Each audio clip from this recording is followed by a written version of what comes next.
Students, पिछली video में हमने विदेशी विनिमय दर के बारे में पढ़ा था। क्या होता है, उसके प्रकार कितने होते हैं, इन सब के बारे में हमने डिटेल से जान लिया था एग्जाम्पल के साथ।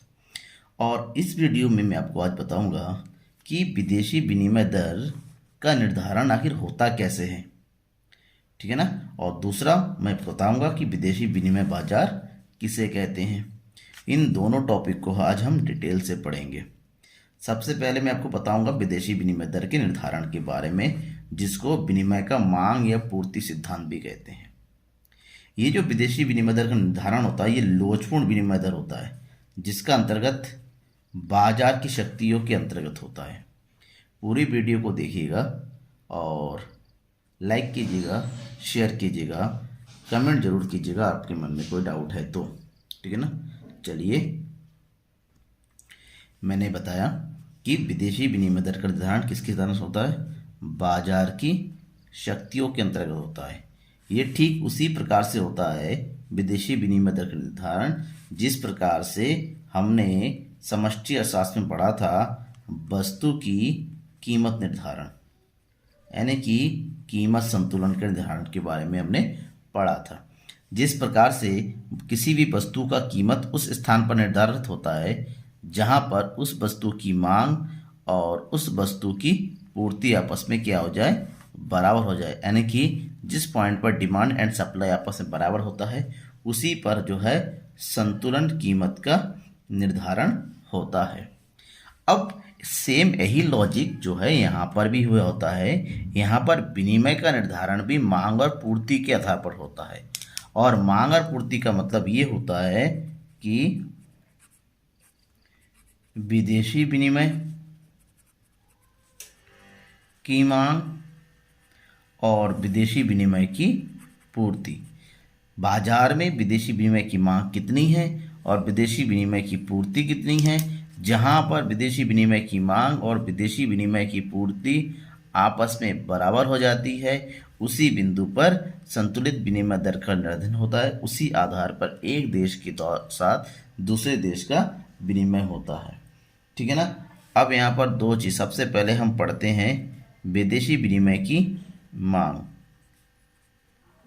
विदेशी विनिमय की मांग, ठीक है ना। और दूसरी तरफ है क्या चीज, विदेशी विनिमय की पूर्ति। दो चीजें। अब जहां पर दोनों आपस में बराबर होते हैं वहीं पर विनिमय दर का निर्धारण होता है। कैसे निर्धारित होता है, चलिए हम समझते हैं ग्राफ के साथ, ठीक है ना। ये ग्राफ है, सेम वही ग्राफ बनेगा जैसे अपने बाजार संतुलन वाले में पढ़ा था सब व्यष्टि अर्थशास्त्र में, ठीक है ना। ये हो गया बॉय, ठीक है ना। यहाँ पर हम लेंगे विदेशी विनिमय की मांग और पूर्ति, विदेशी विनिमय की मांग एंड पूर्ति, और यहाँ पर हम लेंगे विनिमय दर, ठीक है ना, विनिमय की मात्रा, ठीक है ना। सबसे पहले आपको पता है कि पूर्ति जो मांग होता है, मांग इस तरह से बनता है, ठीक है ना। दिस इज आपका डिमांड, और वहीं पर अगर पूर्ति वक्र बनाने जाते हैं तो ये जो है सीधी रेखा में बनती है इस तरीके से, ठीक है ना। ये है एस एस। तो जिस बिंदु पर ये आपस में ये मिले हैं, ठीक है ना, जस्ट लाइक दिस, यहीं पर हमारा जो है विनिमय दर का निर्धारण होगा। दिस इज क्वांटिटी, विनिमय की मात्रा, और ये हो गया रेट, विनिमय का रेट। तो यही होगा आपका क्या, संतुलित विनिमय दर, ठीक है ना। और इसी दर पर जो है एक देश दूसरे देश के साथ अपने आयात निर्यात के भुगतानों को संपन्न करता है, ठीक है ना। यहाँ पर आपको बात समझ में आ गई। अगर इससे ऊपर आपका अगर डिमांड कम है और सप्लाई ज़्यादा है, अगर यहाँ पर होता है, ठीक है ना, यहाँ पर होता है demand is less than supply, और ठीक है, और इस पॉइंट पर demand is greater than supply, ठीक है ना। यहाँ पर विनिमय दर का निर्धारण नहीं होता है, यहाँ पर क्या होता है, प्रतिकूल और अनुकूल विनिमय दर हो जाता है। जबकि ये जो बिंदु होता है जहाँ पर दोनों आपस में बराबर होते हैं, यहाँ पर संतुलित विनिमय दर होता है। मतलब ऐसा दर जिस दर पर एक देश का व्यापार दूसरे देश के साथ होता है, उसका भुगतान किया जाता है, ठीक है ना। तो आपको विदेशी विनिमय दर का निर्धारण समझ में आ गया होगा। अब बात ये आती है कि जो विदेशी विनिमय की मांग और विदेशी विनिमय की पूर्ति की हम बात कर रहे हैं, आखिर विदेशी विनिमय की मांग क्यों होती है, पूर्ति क्यों होती है और कैसे होती है, इस चीज़ को हम जरा पढ़ लेते हैं। विदेशी विनिमय की मांग तब होती है जब विदेशों से वस्तु और सेवाओं का आयात किया जाता है। आयात किया जाएगा तो उस देश को भुगतान करना पड़ेगा। भुगतान किससे करेंगे? मान लीजिए हमने कुछ यूएसए से मंगाया, तो यूएसए को पेमेंट हमें किससे करना पड़ेगा? डॉलर, और डॉलर हमारे लिए क्या है? विदेशी रुपए है। तो ऐसे में हमें क्या करना पड़ेगा? विदेशी विनिमय की डिमांड करेंगे, ठीक है ना, विनिमय बाजार से। फिर विदेशों में अगर कहीं निवेश किया जाता है, मान ली भारतीय कंपनी कहीं दूसरे देश में जो है पैसा लगाना चाहती है, तो जाहिर सी बात उस देश में जाके उसी कंट्री का पैसा चाहिए, तो यहाँ पर भी विदेशी की पैसा हमें की जरूरत पड़ेगी, विनिमय की जरूरत पड़ेगी। विदेशियों को उपहार देना चाहते हैं, विदेशी मुद्रा के मूल्य पर सट्टा लगाना चाहते हैं, या फिर कोई इंटरनेशनल जो है एग्रीमेंट करना चाहते हैं, ठीक है ना, सौदे करना चाहते हैं, उससे संबंधित भुगतान करना पड़ता है। तो इसी सभी कारण जो है हमें विदेशी विनिमय की जरूरत पड़ती है। खासकर आयात करेंगे तो पेमेंट करना पड़ेगा, पेमेंट करना पड़ेगा तो विदेशी विनिमय की जरूरत आपको पड़ती है। अब इसकी पूर्ति कैसे होती है? हमारे पास विदेशी विनिमय यानी कि विदेशी करेंसी आती कैसे है? ये आती है जब हम विदेशों को वस्तु और सेवाओं का निर्यात करते हैं, उनकी बेचते हैं, तो वहाँ से हमें पेमेंट आता है। गृह देश में विदेशियों द्वारा हमारे देश में विदेशी लोग पैसा इन्वेस्ट करते हैं, तभी हमें विदेशी करेंसी मिल जाती है। शेष विश्व से उपहार ये प्राप्त, विश्व के लोगों ने इंडिया को, यहाँ के लोगों को जो है अपने यहाँ से गिफ्ट दिया, डोनेट किया, इन सब के थ्रू से भी पैसा आता है। और साथ साथ इंटरनेशनल जो है सौदे होते हैं, उससे भी यहाँ पर क्या होता है? कॉन्ट्रैक्ट वगैरह से भी पैसा आता है। तो विदेशी विनिमय की मांग और विदेशी विनिमय पूर्ति, जहाँ पर ये दोनों बराबर हो जाएगा वहीं पर विदेशी विनिमय दर का निर्धारण हो जाता है। अब इसके बाद जो हमें पढ़ना है विदेशी विनिमय बाजार के बारे में। क्या होता है विदेशी विनिमय बाजार? बेसिकली यह एक बाजार है, ऐसा बाजार होता है जहां पर विश्व के यानी कि संसार के विभिन्न देशों की राष्ट्रीय मुद्राओं का क्रय विक्रय होता है। यानी कि विश्व के जितने भी देश है और उस देश की जितनी मुद्राएं हैं यानी कि करेंसी है, उन करेंसियों का जो लेन देन होता है वो इस बाजार के अंतर्गत होता है। इसे हम विदेशी विनिमय बाजार कहते हैं, ठीक है ना। बेसिकली इस बाजार के दो पक्ष होते हैं, एक होता है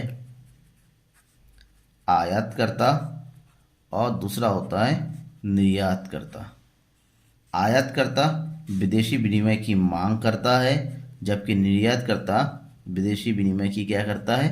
पूर्ति करता है, ठीक है ना। इस बाजार में विदेशी विनिमय उपलब्ध होता है और मांग और पूर्ति के आधार पर उसका दर का भी निर्धारण होता है, ठीक है ना। अब विदेशी विनिमय का काम क्या होता है? विदेशी विनिमय के जो प्रमुख कार्य है, सबसे पहला कार्य क्या होता है यहाँ पर, ये समझ लेते हैं कि विदेशी विनिमय के कार्य को हम यूं करें कि सबसे पहला कार्य होता है क्रय शक्ति का हस्तांतरण करना। क्रय शक्ति का हस्तांतरण का मतलब ये है कि मान लीजिए भारत ने, हमारी इंडिया ने जो है इंग्लैंड से कोई सामान खरीदा, अब भारत को इंग्लैंड को पेमेंट करना है, ठीक है ना। तो अब क्या करना पड़ेगा इसके लिए? अब यहाँ पर क्या चाहिए? पेमेंट करने के लिए पौंड चाहिए। अब जब पौंड चाहिए तो भारत क्या करेगा? भारत जो है विदेशी विनिमय से पौंड लेगा और उसको फिर इंग्लैंड को पेमेंट कर देगा, ठीक है ना। तो विदेशी विनिमय का यहाँ पर उपलब्धि हो जाती है विदेशी विनिमय बाजार के अंतर्गत। साख या ऋण का ऋण संबंधी कार्य, जिस प्रकार से घरेलू बाजार होता है उसी प्रकार विदेशी व्यापार के लिए भी जो है साख की और ऋण की आवश्यकता पड़ती है, और विदेशी विनिमय बाजार ही जो है कंट्री को जो है साख या ऋण उपलब्ध कराती है। जोखिम से बचाव संबंधी कार्य, विदेशी विनिमय बाजार, ठीक है ना, विभिन्न देशों के मध्य जो जोखिम उत्पन्न होता है अंतर्राष्ट्रीय व्यापार से संबंधित, उसको सुरक्षा प्रदान करता है। और इसके लिए जो है बाजार के कार्य में जो है बाजार के प्रकार बना दिए गए हैं कि वो अपनी सुविधा के अनुसार बाजार में व्यापार कर सकते हैं। इसीलिए हमें विदेशी विनिमय बाजार के प्रकार को समझना होगा। विदेशी विनिमय बाजार के अगर प्रकार को समझें, विदेशी विनिमय बाजार दो प्रकार के हैं, दो कैटेगरी में बांटा गया है। हाजिर यानी कि चालू बाजार जिसको स्पॉट मार्केट कहते हैं, वायदा बाजार जिसको फॉरवर्ड मार्केट कहते हैं। थोड़ा सा इन दोनों के बारे में भी हम जान लेते हैं कि हाजिर बाजार क्या होता है और वायदा बाजार क्या होता है। सबसे पहले हम जो है हाजिर बाजार की बात कर लेते हैं। हाजिर बाजार एक ऐसा बाजार होता है जहां पर हाजिर लेन देन होता है।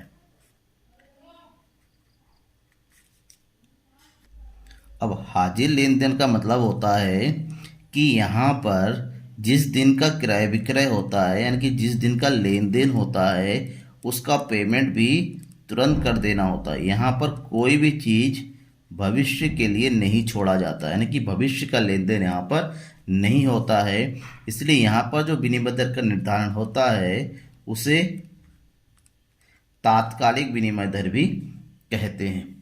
तात्कालिक विनिमय दर का मतलब होता है, ठीक है ना, तुरंत लेन देन फाइनल कर देना, आपने लिया, उसने पेमेंट कर दिया। दूसरा है वायदा बाजार। वायदा बाजार है ऐसा बाजार जहां पर भविष्य से